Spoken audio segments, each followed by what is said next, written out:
Well, it's been such an incredible year for Ultima. I can't believe it's only a year since we shot the power of Carp.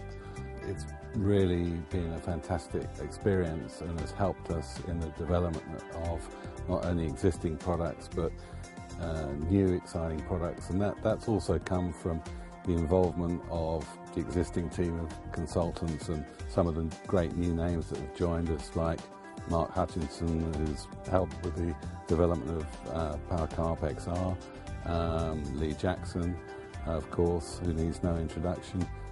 The one thing that stands out that people are hungry for knowledge about rig design, that they want to know more. So we're very fortunate to have one of the leading exponents of rig design on the team in Steve Renyard.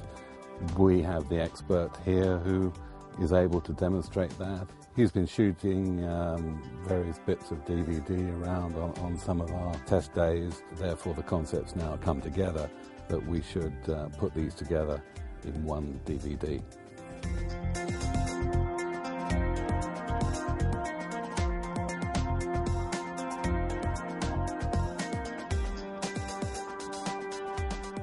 Rigs and terminal tackle is one of the most important parts of carp fishing. Everybody wants to know how to tie the most effective rigs and the best way to present their baits. One of the best in the business is Ultima consultant Steve Renyard. Let's go and have a word with him about the importance of carp rigs. Hello mate, how you doing? Hello Pete. Tying something up? Yeah, just having a little play around, like I always do, sit here playing with rigs. That's, you know, it's always been an interest of mine, as you know. Well, it's something we're all passionate about rigs. I think you have to be with carp fishing, but you've sort of developed a name for it. It's really interesting for me that your passion to sit and develop some of the things that you've developed. Just how many hours do you spend doing it? I mean, I would say, you know, I mean, it all started from, you know, the early 80s when I started carp angling, and we used to use very, very basic things. There was no knowledge about, we didn't have the likes of DVDs and you know, magazines. We had to, literally, it was word of mouth, or you had to trial and error and make things. So it stemmed from, you know, probably I'd say once I got into like the Wivy era. I went up to Wivy Pool in 1987, that's when I met you. True. We were using the bent hook rig then, you know, which is, a lot of rigs have actually been developed on top of that to, you know, to simulate the same sort of effect that the bent hook rig had. And that's where the Wivy came from. And as the years have gone on, products have been developed. I've been fortunate enough to be involved with, you know, companies like Ultima, where we're developing products, and the interest is always going to be there. I mean, you know, if you break down the mechanics of a rig, there's not one particular rig that's brilliant on all lakes. Absolutely. So this is why we've tried to, you know, compile a list of the best rigs that I can come up with for different scenarios, different feeding scenarios. Not all lakes are the same. You might go down to your average day ticket water, there's 1,000 small carp in there, where a basic rig would suffice and you're going to catch. But then we're talking about scenarios where a fish has got to swim 20 acres, find your rig, and if it's doing your rig, you're wasting your time. So, you know, that's what we're trying to put across on this DVD. So it's for everybody. It's not just a beginner. It's not your intermediate angler. It's for everybody. You know, these are rigs, even the sort of the top guys fishing, you know, like things like the Hermit rig and the Wivy Pool rig.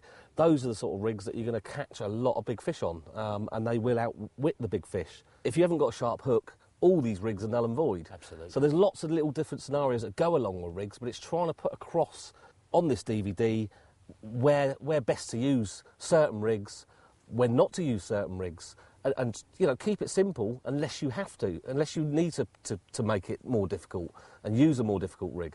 And give the angler an edge. And having an edge, and that's what it's about. You are competing with human beings. That's what you're competing with, let alone the carp. Yeah. You know, that's hard enough, the carp, but you know, it's just having that edge over the guy sat next door to you, and that's kind of where it's always been interesting for me.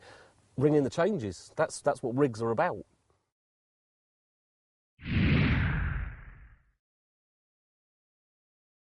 Okay, this rig, slightly different. You've all heard of the Wivy Pool rig, no doubt. Most of you have anyway. It's something I came up with a long, long time ago. This one, it's the same principle as the Wivy Pool rig, using the Hyperlink Pro. This is a braided material with 100% fluorocarbon flowing through the inner core. Once you've steamed it, it'll go stiff. It doesn't break like the coated braids do. It's just very, very manageable material. I've just devised a rig, but just using without the tubing. So if you want to water, that, you know, where they are gin clear water, the less they can see, the better it is. Basically, what we're going to do, start off, you've got taken off a length of probably 12 inches of the Hyperlink Pro. We're going to do quite a good little knot. I learnt this knot off the internet, actually. Just a little overhand loop or a granny knot. Take the end through,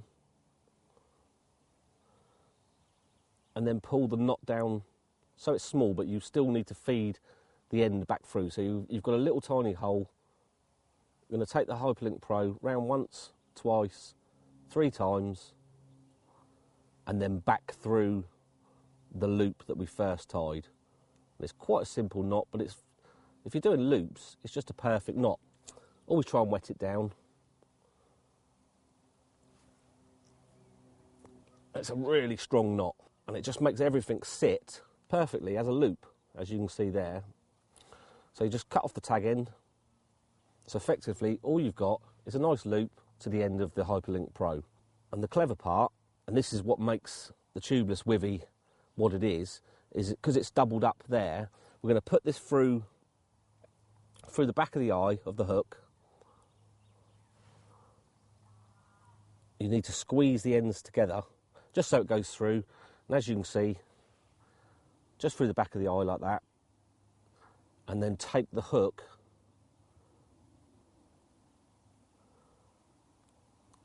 just like so.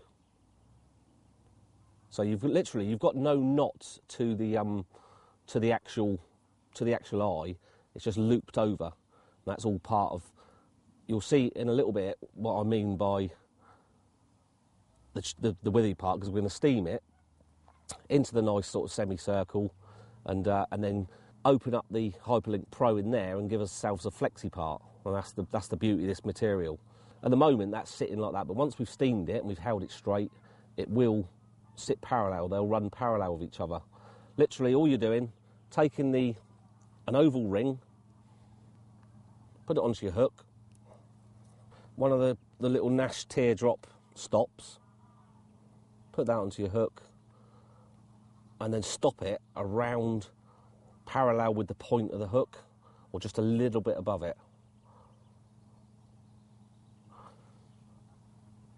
This is how easy this rig is to tie. And people think that the withy rig is a really difficult rig to tie. It's actually not. It's really, I mean, I can tie them in about a minute.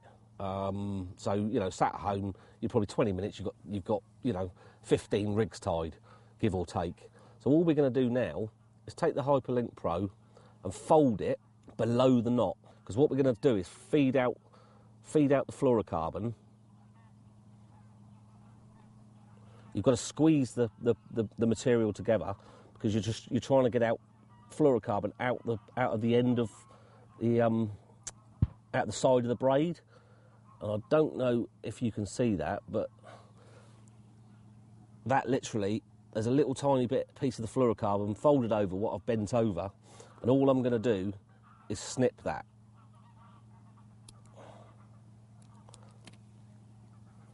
And now we've got a flexible part, as you can see. And that's the real key element to this material, is that you can do that anywhere along the hook link, so you can create whatever sort of rigs you want. But for the withy, we're just going to have, all we need is that little bit there that we're going to put the shot down and curve it with a kettle. Right, we're just going to show you how to steam the tubeless withy.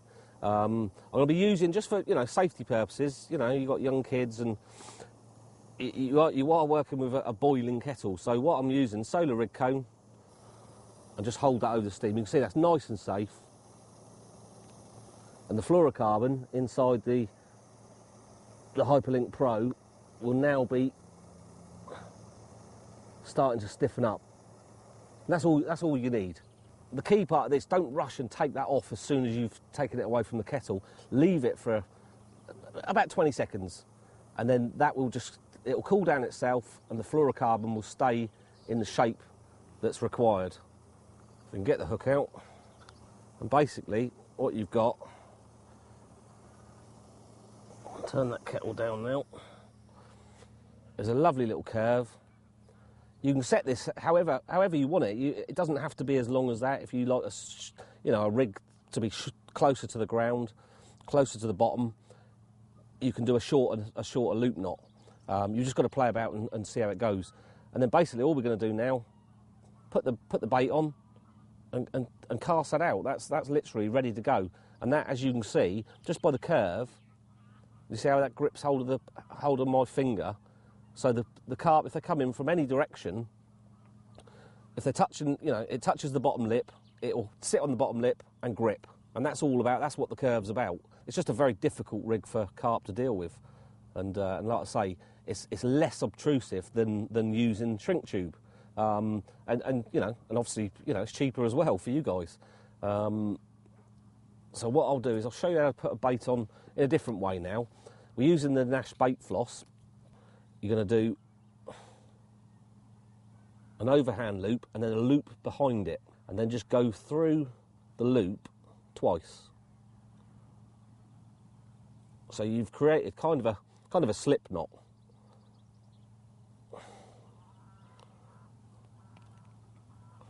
Take your boilie. This is the fiddly part. Put your boilie in the centre of the ring.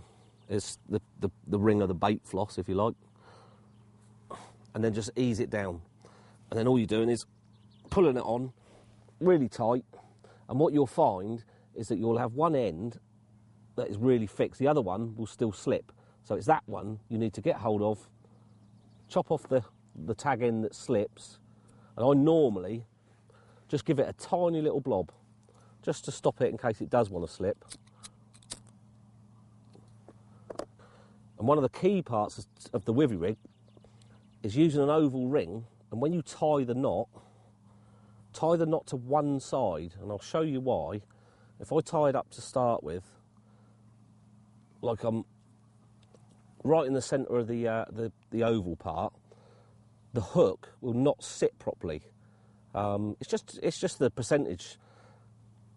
If you can see that now, the hook's sitting slightly at an angle because the ring, if you can see through there, the ring is sat at a funny angle.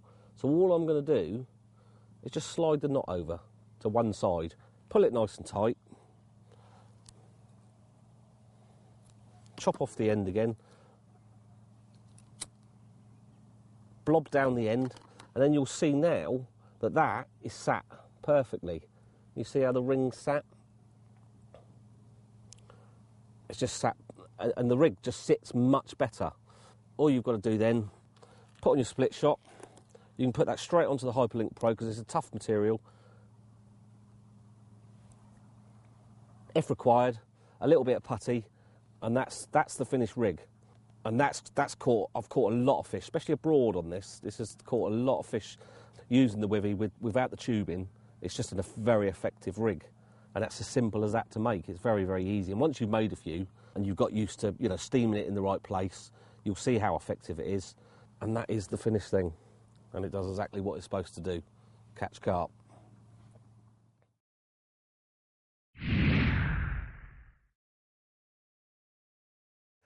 This is a rig that's been designed by my best mate, Dave Fuidge. Very forward-thinking angler. He just wanted a rig that he could adjust the hair on and manipulate the hook up and down the hook link. So if he wanted to fish 2 baits, 1 bait, without making new rigs, I'm not a great fan of the stick mixes, but a lot of people are. And you could get this actually incorporated into the hair rather than actually down above the hook. So that's what we're going to do. We're going to show you that. We're taking the Hyper Silk. You can actually use like the Hyperlink Pro, which is the stiff material, but just for ease of illustration, we're going to use Hyper Silk, which is a normal braid. So you take off length of braid again, about 12 inches, a little tiny oval ring, and you're literally going to secure the ring onto the Hyper Silk. 5-tone grinner knot.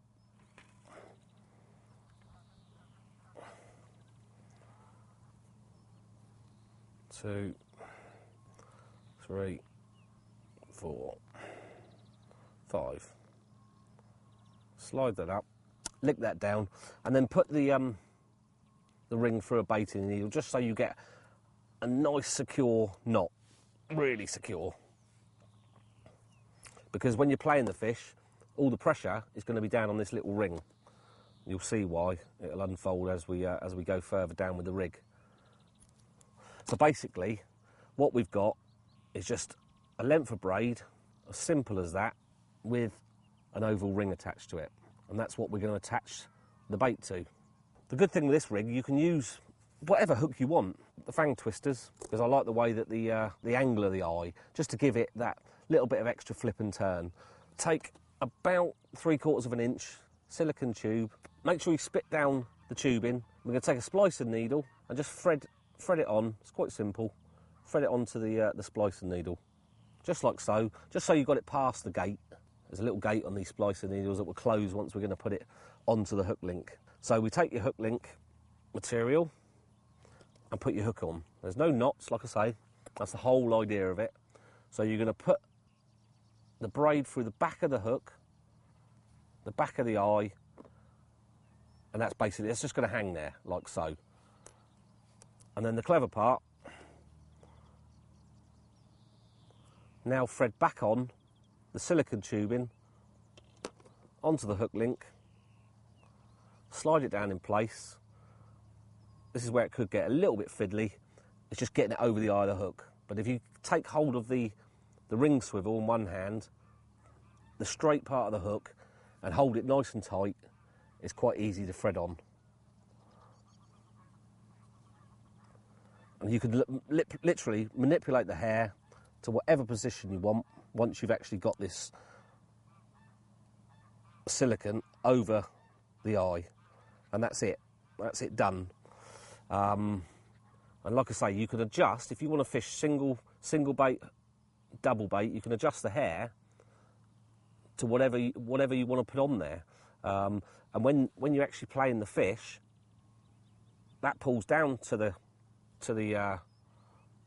it slides the silicone back down, pulls down to the eye, and you're playing the fish on that. Just to attach the bait, I mean, you guys will use whatever you deem necessary, or whatever type of bait you're fishing with this type of rig. If we take some bait floss, put an overhand loop in the end, just so you can attach either a boilie or pieces of corn, a stick mix.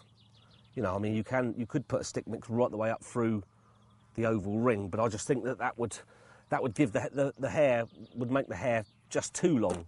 So you can either put a single boilie on that, tie it straight on there. You've got a basic sort of rig, but adjustable. So if you want to put 2 baits on, you can put 2 baits on. Or take a stick mix, put it on sideways. Go through the bag sideways. Make sure the gate is closed. Just like so. Take your boilie, put your boilie on as well. If you got really clever, you could actually put your boilie through the centre of the stick mix and have that in the centre. But just for, you know, this sort of purpose, I'll show you what we're going to do. Secure it with your boilie stop. And as you can see, what you've got is just basically your bottom bait, probably with a 1/2 inch to 3/4 of an inch hair, and then secure it to the oval ring.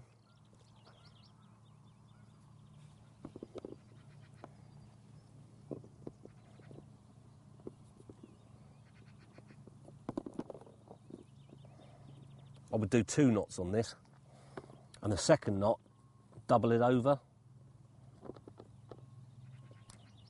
Double your knot over, just so it doesn't slip.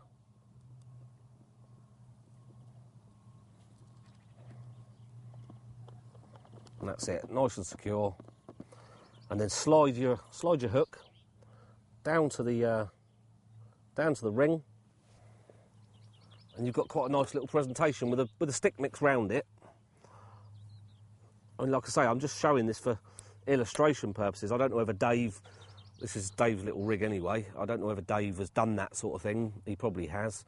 But that's, you know, you've got a nice anti-tangle rig. You've got a bit of stick mix, a bit of attraction around your hook bait. That will sit on the bottom really nicely. Once that's broken up, you've got your boilie sat amongst a lot of well, there's not a lot of food there, but a lot of attraction, and that basically is the sliding hook rig, which is quite natty. And as I say, you can use that with the Hyperlink Pro. So if you want a slightly stiffer material and just have that part, you know, you can use it with a double bait, single bait, whatever you want, triple bait even. You know, but the beauty of that is that you can put on whatever you want onto it, and it's adjustable. And once that's dissolved, you hook the fish, that slides down to the knot, and then you know you're into a very secure, hopefully a very secure hook hold and a nice fish for the album. And that's Dave Fuage's rig.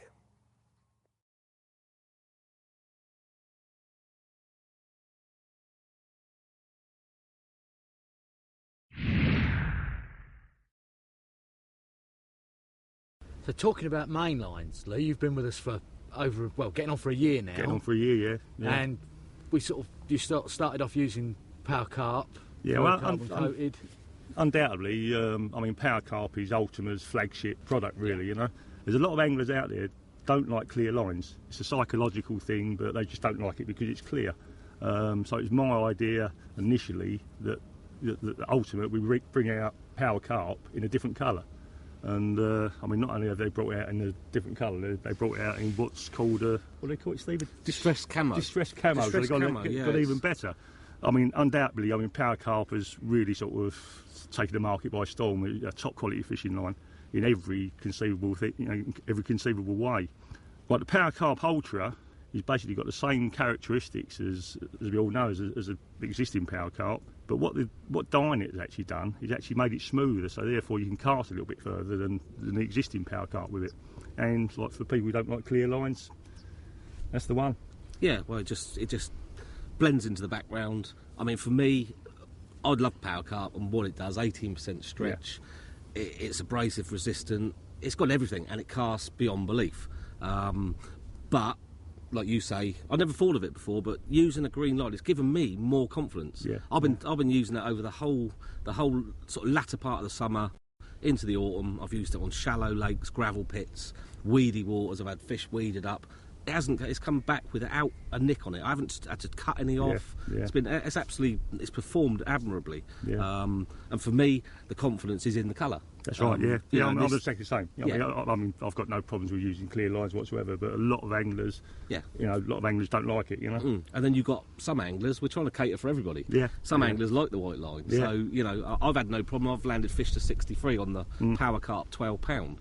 But I'll be sort of plumbing for the Power Carp Ultra. Yeah, another thing we've done as well, I mean, there's a lot of people out there, you know, prefer nylon hook links, and we brought out like the Power Carp Clear as an hook link material. I mean, you've got the best of both worlds there, really, and you're fluorocarbon coated. And well, as most people know, I'm a fanatic about fluorocarbon hook links. Used them since, you know, sort of the invention of fluorocarbon. But I think this, you know, we know Power Carp sinks.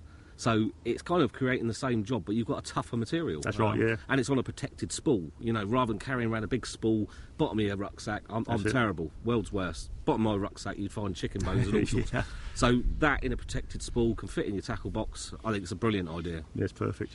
But the other thing with that is you've got that guaranteed strength that you've got with Power Carp. Yeah. You know when you're fishing with Power Carp as a mainline, it's not going to let you down. The breaking size on the spool is a breaking strain that you get with a knot in it, and that's going to be exactly the same on the Power Carp hook length. Well, so it gives you back I've taken it a stage further, Pete, and actually had that tested, and it breaks higher with a knot than it does than the breaker strain states. So if you're using the main line and then that as a hook link, you've got the ultimate sort of, you know, strength-wise, you've got the ultimate hook link and line material. Well, you're not going to get that situation where you're playing a fish and then you get that little rub and that on a snag or whatever, and it's in your head like, oh, I've got to be careful or whatever. Power Carp as a main line gives you that so much confidence, and to have that equally in a hook length. I think. Whereas if you was using a pure fluorocarbon hook length, you've got little doubts and that, you know, is it going to hold up? Is it? You know that's so strong. Well, if you got the guys that are making a lot of hook links out of fluorocarbon and can't really afford it, that's the other way. You get 50 metres on a spool, you can make a lot of hook links out of that little spool. It's true. You know, and I split the last thing on main lines is, well, I hand it over to you, Pete. We're bringing out the ultimate casting line, and it will be the ultimate casting line. Yeah, we've been putting Mark Hutchinson, who you all know. Mark just casts such ridiculous distances. I can beat him underarm. Well, I'd like to see it, but it's just he's unbelievable. Yeah, he is, and how he does it is such fantastic technique. And he's been testing a new Power Carp XR, which is extreme range casting line. The whole idea behind it was to develop an out-and-out casting line, but to have all the attributes of the fishing line, the carp lines that we all want. So it's got to have the strength, the abrasion resistance, and the softness and the castability, which you can't get. So it is going to be... I think, well, most casting lines on the market are pre-stretched monos. So we know they cast, they're very supple, but they cut. Yeah. And what we try to create, which we think we've got, which we know we've got, is a line that won't break. You can cast it beyond belief, and it'll come up against gravel bars, and it won't let you down. Absolutely, and it will come in as part of the Power Carp family, which is renowned for strength and performance, and anglers actually get what they're paying for, the top-end product. Yeah, totally agree. I think all aspects are covered, aren't they, really? You know? Yeah. One other thing before, on that Power Carp Ultra, which I found, and I was really quite surprised when I was fishing, because the lakes I've been fishing have been very weedy this year, is it seems to really disappear more than the clear one. Whether it's because the line's green and you're in a green environment, you know, with the weed and the colour, but on all sort of substrates, on all lake beds, it just seems to vanish. Well, I think with the change in the weather, we're getting weeds right the way throughout the winter. Yeah. So you've got a green environment. And that's why I was really pleased, because springtime you've got all the new fresh weed of all different colours, and that's where the distressed camo feature comes in, because it will, if you've got dark weed, light weed, that will just disappear in amongst all of that. So you're fishing throughout the year with a camo line that sinks. Yeah, perfect. Yeah.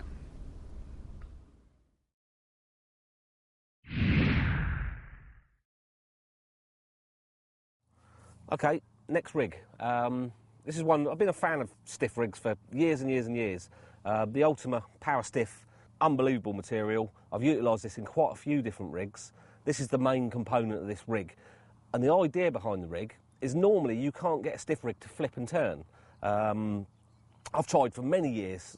You know, they do catch just because of the angle of the hook, the stiffness of the material, but why not make it better and have a rig that actually flips in? So I've called this one the flipping stiff rig, just because I couldn't, words failed me, so that's why I called it the flipping stiff rig. You cut off literally whatever length you're going to use. I mean, I generally try and make the rig about 7 inches. A lot of people use stiff rigs a lot shorter, especially if you're putting them in bags. Just cut off a length of the Power Stiff, overhand loop, just so you can secure your boilie on.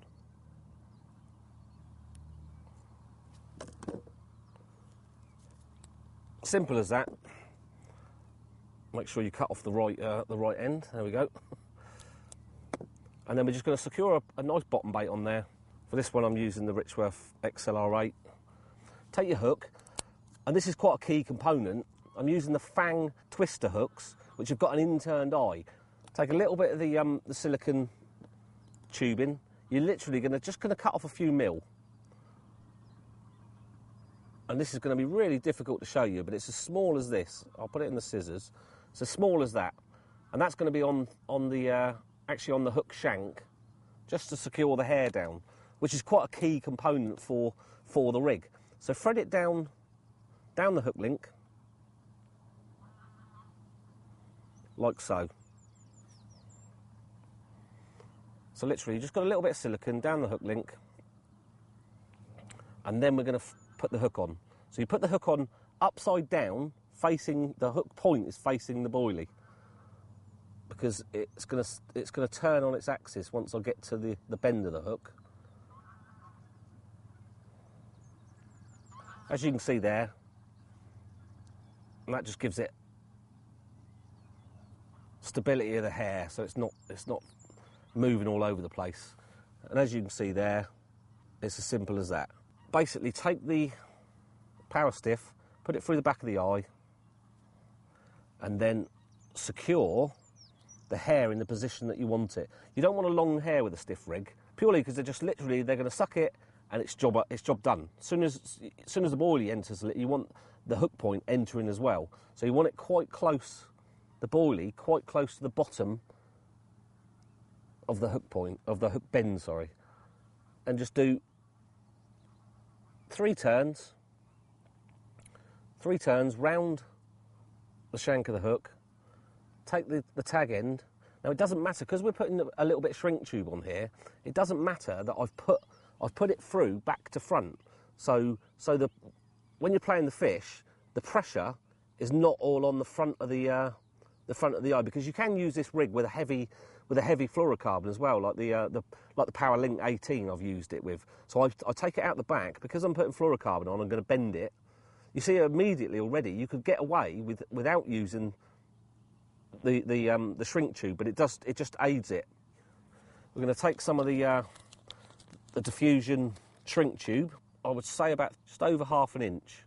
Thread it down your hook link, and you can put this quite a way down the shank of the hook, past the knot, and all we were doing is just going to follow the pattern of the eye of the fang twister, the same sort of trajectory that eye is going in. We're going to follow that with the shrink tube once we're steaming it.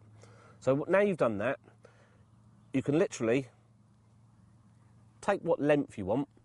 Yet again, I've been using this knot on most of the sort of the fluorocarbon rigs. Take your granny knot, one granny knot, and then all we need now is a ring swivel. It just gives the stiff rig a little bit more flexibility. If you tied that straight onto a normal swivel, there's chances that can get caught up, deems the rig, it could end up sitting up out the water. So you need it on a ring swivel and the loop. It's just it just gives it a lovely hinged effect. Put on your ring swivel, and then take the tag end back through the loop you've made, the granny knot. Then depending on what size loop you want, feed it down. That's about right, probably about 1 inch. Feed it down, and then just take the power stiff and go round twice, because it's quite a strong material. You only need to go round twice. Back through the little eye of the granny knot, wet it down, and then get hold of it with your finger or something like a marker pen or whatever. Pull it nice and tight, and you've got a fantastic loop knot. Take off the tag end. It's a nice stiff rig. It's nothing it's nothing too unconventional, apart from the fact we're securing the hair down on the bend of the hook, and all we're going to do now is steam the shrink tube in the position, and then I'll show you how it flips and turns. Try and use some pliers, chaps, because when you're steaming you can easily burn your fingers. And what I normally do, just put it on for a little bit, just to make the shrink tube really shrink down to as small as it will go. Take it out, dry it, and now we're going to start to curve it. And all we're doing is putting a little kicker on. Like I said, just follow the same trajectory as the eye of the hook, and you won't go far wrong. Don't get too close to the kettle. You don't need to. Literally, just hold it there for 20 seconds, and you've got probably one of the ultimate stiff rigs. Perfect for winter time, when the fish are really fine stiff rigs come into their own, up against snags, winter fishing, especially with the clear material, and the fish aren't moving that much. So we can let that go now, and you can see how that sits. That sits very, very close. Just manoeuvre the hair so it makes the hook sit nice. And basically all that does is flips and turns, and you can see how quick that is. To get a stiff rig of this sort of magnitude to flip like that is quite clever. And the fish, literally, they're going to come along, and if they're in, they're nailed to the bottom, over hemp, over spod, the fish aren't going to be upping themselves, moving on to the next bait. They're coming out the edge of the snags, they're literally pinned to the bottom. They're going to be just literally mouthing over baits, and this is where this one comes into its own. Like I say, in the winter time, over snags or over hemp, literally, it's in the mouth, it's all done. And if it flips as fast as a braided rig, you know the mechanics, you should hook the fish in the bottom lip. Happy days, it's caught me a lot of fish, and it will catch a lot of fish. But just to, you know, I've used the stiff rig without the benefits of fixing the hook like that and then the tubing, and it's still caught fish, but it's caught them randomly in the scissors, at the top of the mouth. This one is aimed to catch them in the fleshy part of the bottom lip, and it will give you a better secure hook hold, and it'll also, mechanically, it'll up the amount of takes you get. And that is the flipping stiff rig.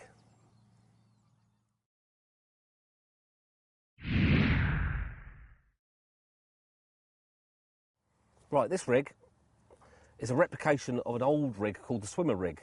Used to catch an awful lot of fish. It's probably not the most complicated rig to tie.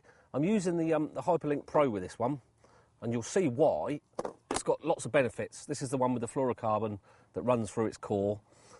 All we're going to do on this particular rig is poke out about probably 3 inches of the fluorocarbon. It's as simple as that. Cut the fluorocarbon off, and make sure you hold it near the end, because you don't want it sliding out the wrong end, if you know what I mean. So now what we're doing is we've created there a hinge part. Okay, we may have to take a little bit more of the centre part out, just depends how good this knot goes. You're taking the Nash ring, just a round ring, and tying it to a 4-turn grinner knot. And that's all you need. There's not a lot of pressure going to be on the knot of the ring, and you'll see why, because it's actually going through the hook. So we do that 4 times. 2, 3, 4. Get hold of the little ring, pull the knot up, and then gently start to slide it down. And you will need a baiting needle or some kind of instrument to put through the little ring to actually get this. It's quite important that you get the knot really, really tight. It's quite a crucial part of the rig, so that knot has to be really tight up against the ring. Chop off the tag end. Simple as that. So all you've got is a supple part of the Hyperlink Pro with a ring tied to it. So the next thing we do is we take our hook and we thread through the back of the eye the Hyperlink Pro. You'll notice we've still got that supple part, and we're going to pull the ring quite close down to the bottom of the hook. And then what we're going to do is we're going to start wrapping the supple part around the knot. And then once we've got 4 or 5 turns, take a few underneath. It's almost like my basic complicated rig. And we've still got the supple part there. Poke that through, back through the eye of the hook. And as you can see, we've created a lovely little ring right close down to the eye of the hook. And what this tends to do is, as you can see, it drops. So when the fish take it in, it's going to claw along the bottom of the fish's mouth. And that's the whole idea. You can fish this one very close to the bottom, so you're almost fishing a bottom bait. And we've got that nice little flexible part for the pop-up, so it's only going to sit ½ an inch up off the bottom. So that's basically the rig tied. Put on your ring swivel. I'll probably make this one about 8 inches. Depends what you're fishing over, but if it's nice clear, I would say 8 inches is perfect. Through the ring swivel, and I go through the knot again. Nice little loop, and then 1, 2, 3 times around there. I've closed that loop up a little bit too small, but I think we'll get that through.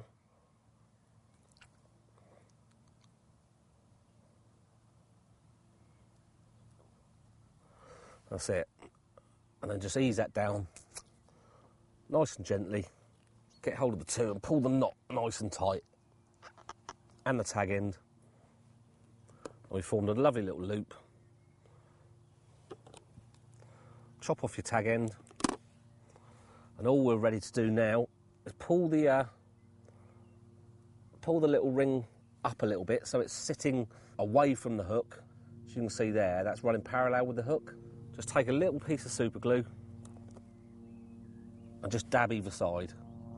Careful not to put too much on, because it will come through the eye of the hook and make the supple part stiff. So you don't want that. You want it to be supple. Yeah. So basically, once you've put the loop in position, you've got your nice loop to your ring swivel. That can go into a lead clip or a helicopter rig, whatever sort of lead setup style you like. And as you can see, the way that drops that's the whole idea of it. So it drops in the bottom lip. We'll secure the bait to it. Yet again, it's a pop-up. You can use that with a bottom bait. It will work mechanically better with a pop-up. So I'm securing it just with a loop knot to the pop-up. Pull it up as tight to the ring as you can go. Secure it on twice, like so. Right, trim off your tag end. And there you go. You've got a lovely little swimmer rig. The only thing that you need to put on now is a split shot. Depending on the size of the boiler you use, I know a size 1 will hold these 14mm ones down. The Hyperlink Pro is a really rigid material. It's so you can put that straight onto the hook link, and then you've got a lovely tiny little rig. It's very cute. You know, you've got wary carp that, you know, they don't want to pop up, you know, sort of 2-3 inches off the bottom. That will just hang down there, and that, as you can see, that hook. And the idea is that it swims around, getting hold of the bottom lip, and that's why it was called originally the swimmer rig. And that, once you've steamed this straight, literally, I don't need to show you that. You can just hold that, steam it straight, because it's got fluorocarbon inside it. You've got a hinged stiff rig that's got a pop-up and a hook that just sort of hangs down. It's a difficult one for a carp to deal with, and I've caught lots and lots of fish on this one, you know, and I've used it with other materials, but this is probably the best material to use it with, because you've got all the stiff element and the supple all built into one hook link that's not going to peel off, and you know, you can use that again and again. Tie on your new bait and off you go, and that is the modern swimmer rig.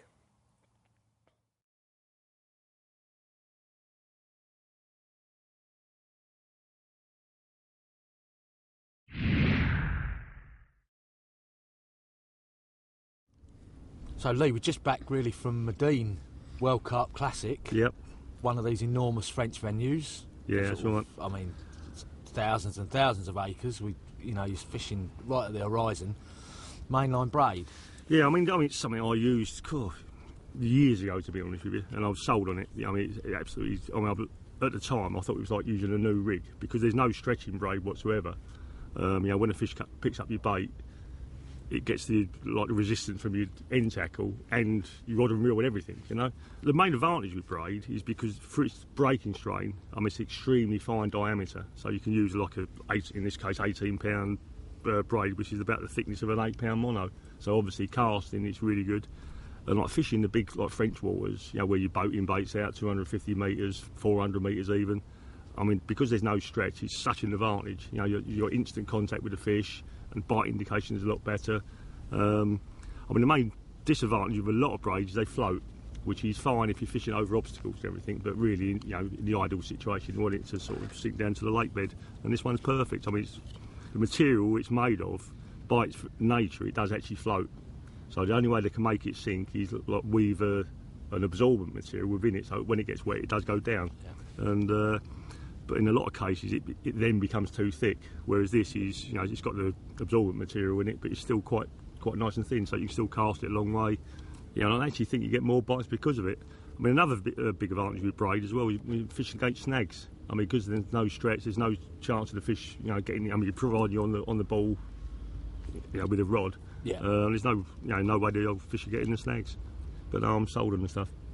And Steve, taking braid further with Ultima products is the spot and marker, which we talked about launching when we did the Carp DVD. Carp, yeah. That's now been on the market a year. I mean, I've been using it, and perfect for what I've been doing. I mean, it's very similar to what Lee was saying about braids.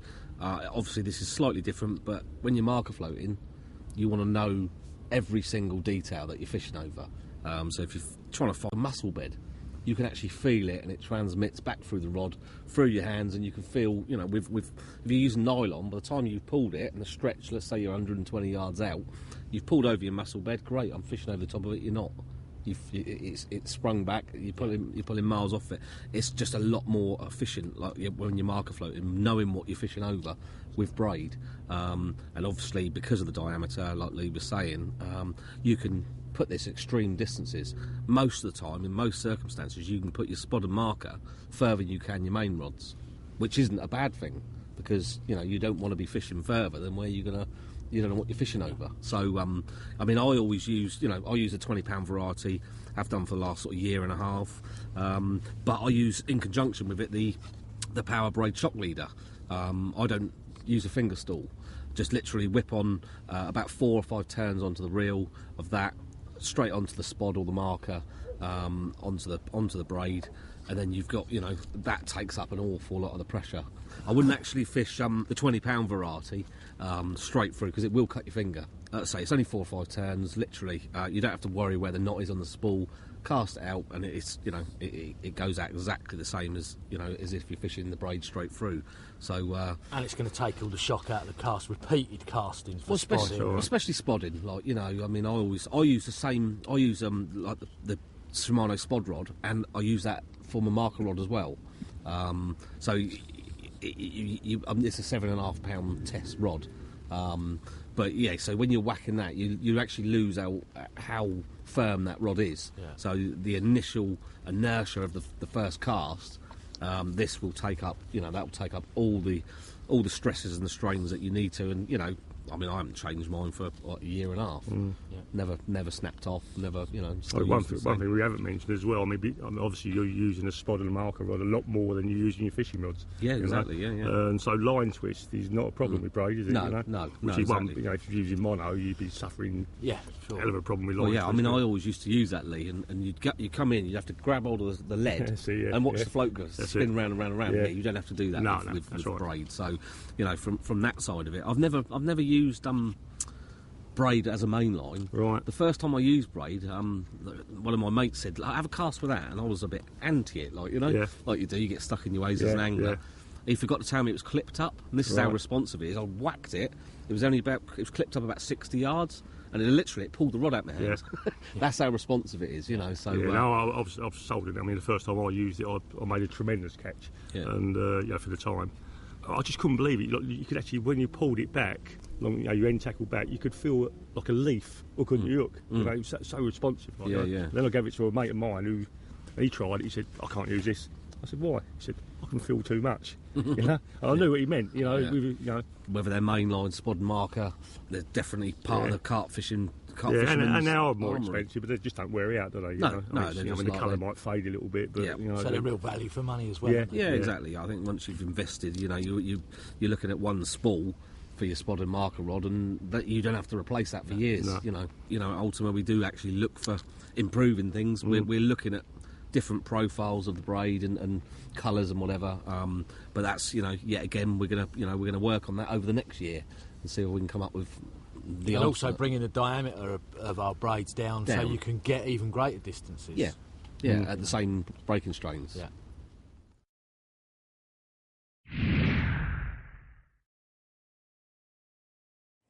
Right, this one's the split rig. You wouldn't have seen this anywhere. I've been messing around, developing different things, having a play around with all the new products I've got to play with, and I have used this one using the Hyper Silk, or you can use it with any material you want apart from a stiff material. It needs to be like a supple braid, so you can use the Hydrolink Pro if you want to take out a bit of the fluorocarbon, but just for using it in bags, PVA bags or whatever, you know, casting it out, I'm going to do it with braid.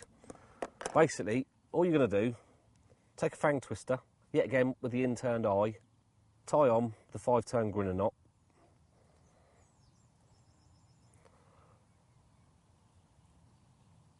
just a nice, you know, it's probably the most secure knot you can use for a braid.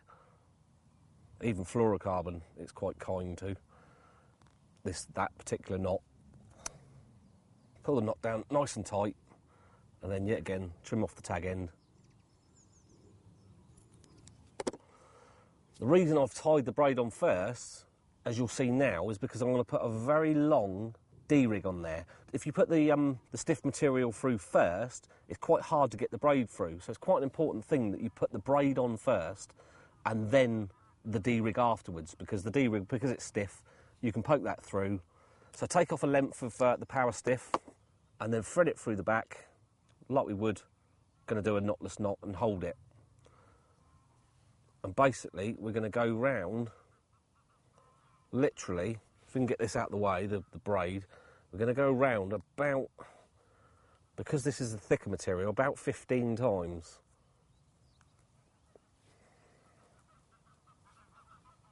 Because what we want is a nice D that runs the whole length of the shank of the hook.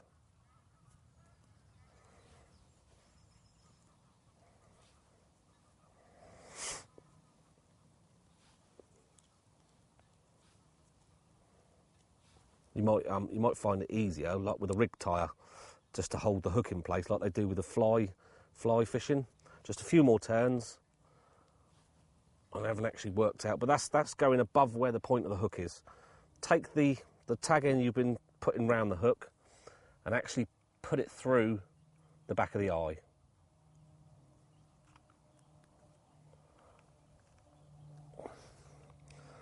I've kinked the top of that eye there, so it will go through. That's it. You've literally, as you can see there, you've got a very long D. Like I say, it's about 15 turns. And once we've secured the D in place, we'll just manoeuvre the power stiff just so it's running parallel with the hook shank. This is why I called it the split rig. So what we're going to achieve is a pop-up with a bottom bait, and they're both able to move up and down the shank of the hook. So you take the tag end, take your tiny little rings, and put 2 of these on. As you can see, now there's 2 on there. The hardest part is getting the second part, the tag end, through the eye of the hook. So what we've done is we've created quite a big D. You're going to pull that bit through, manipulate the stiff material so you've got a nice D rig that will run 3/4 of the way the length of the shank. And what we're going to do now is take the braid out of the way, fold it out of the way, and then hold these 2 together, the 2 tag ends, and then snip it off. We're going to blob these 2, but we're going to actually fuse them together so they create one blob. As you can see, it's fusing together, and we're just going to leave that one slightly rounded, and then we've got a nice D that's not going to come out. And as you can see by that, if I can split these, this is why I'll give it the name, the split rig. There's 2 rings on the D, and that's the clever part.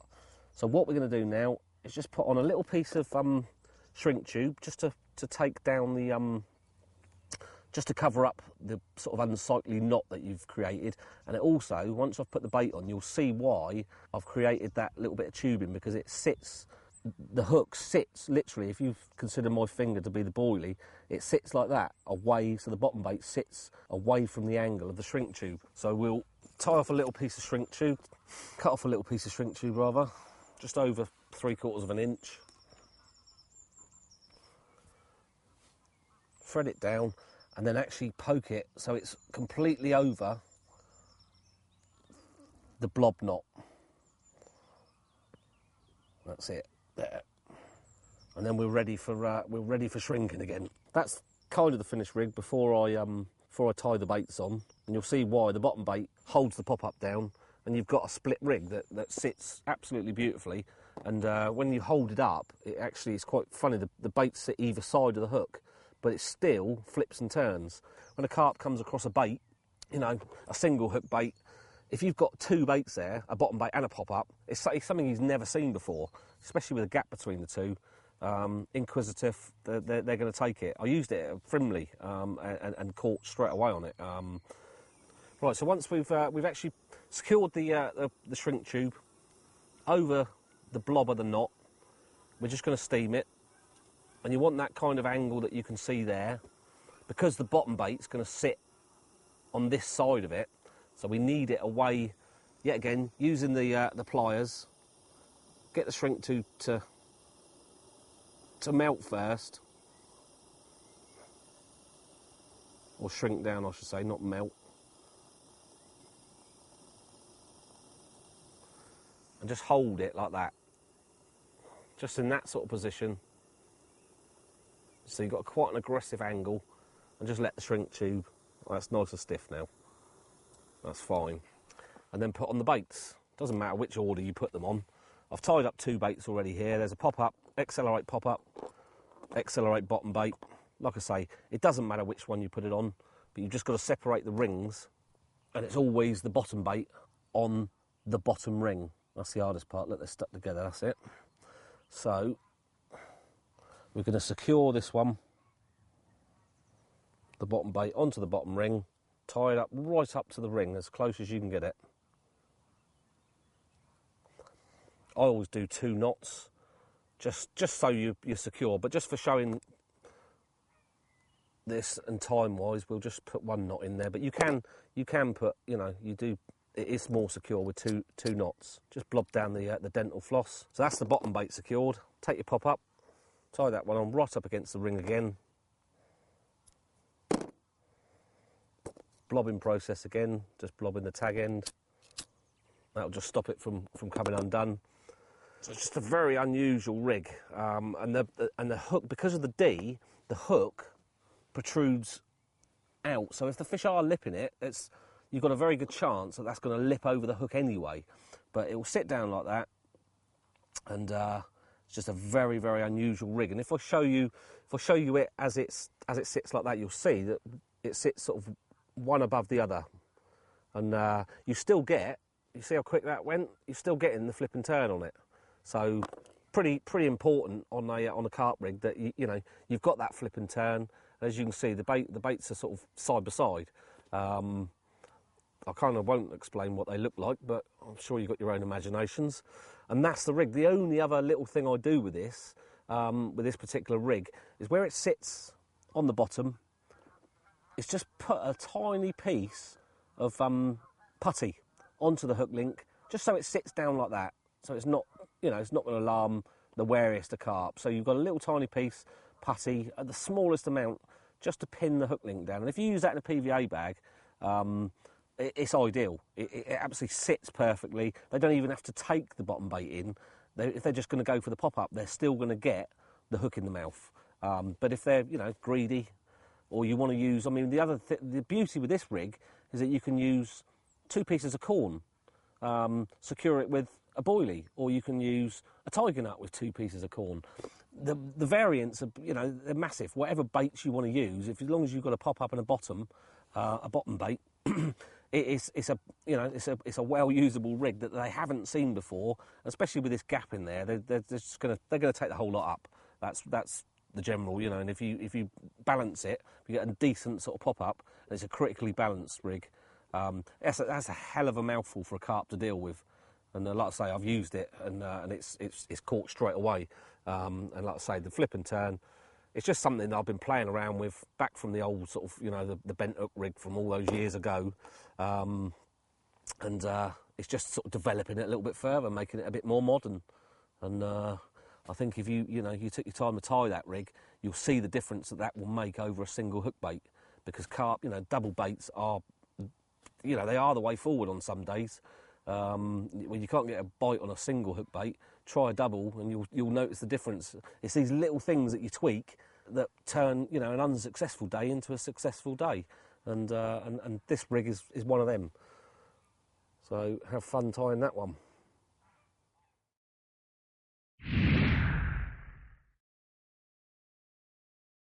Okay, this rig, it's up in the stakes a little. It's a rig I've been playing around with for the last sort of couple of years. Elastic has been used in carp rigs for many, many years. I remember using it back in the late 80s at Withy, just literally whipping on some pole elastic onto a braided rig. You could put it and place it, but casting it was a bit of a pain. But this one is just using silicone tubing tied in with Ultima's Hyper Silk. If I pull that off, I'll show you how easy this one is to... Because people think, oh, well, you're just irresponsible fishing just silicone as a carp rig. It's actually not. It's quite clever. It's got double the length of hook link material, like a braid, inside. So all you're doing, once you've tied the rig, is you're sliding the silicone up to the swivel, and silicone being quite a usable product, it will slip over the little swivel end, and then we've got an elasticated rig. A lot of anglers are on the chod rig. There's no doubt in the chod rig works. If you don't get it right, you lose a lot of fish. There's no movement in the rig, and I think the chod rig, there's quite a few fish you'd never catch on it that would go nowhere near it because they're sucking from a distance. The rig doesn't come to them. You're not going to catch them. So this one just gives you that element of travel, and it's also quite clever. Once it's hooked, as you can see, using the elastic principle again, the point is in my finger, and it won't let go. As soon as you start moving a few millimetres, the rig's done its job. As you can see, that's pulled the hook completely home. The carp's not going to get rid of that. They're going to run. And, success rate, you will up your success rate. All I'm using, Hyper Silk, the power stiff on the choddy end, but you don't have to use a chod type setup. The main part of this rig is the boom. If you want to use, normal fluorocarbon, normal braid, you want to put it in a PVA bag, you can shorten the boom. It's very adaptable. You're not using normal swivels. I'm using the Nash micro swivel and the micro swivel rig rings. Cut off a decent sort of length, Hyper Silk braid, and tie it onto the actual swivel eye, not the ring eye. Tied on. I use a 5-tone grinner knot normally, but this is not going to come under that much strain when you're playing the fish, because the silicone will take a lot of the strain anyway.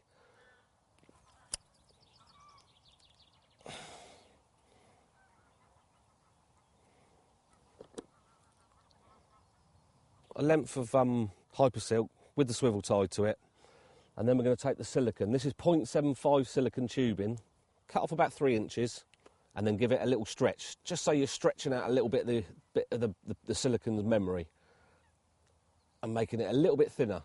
Well, it's a very strong product, so you can give it a good stretch, and then what you're going to do is just blow a little bit of wet down it, down through the centre of the tubing, just so you can get the splicing needle. You can get the tubing over the splicing needle nice and easy. If you haven't blown down it and made it wet, as you can imagine, rubber sticks to it and it's very difficult. So all I'm doing is threading, as you can see there, I've threaded down the silicone onto the splicing needle, and that's the whole sort of 3.5 inches onto probably 1.5 inches. Take your end of the braid and then just literally start to feed the silicone on.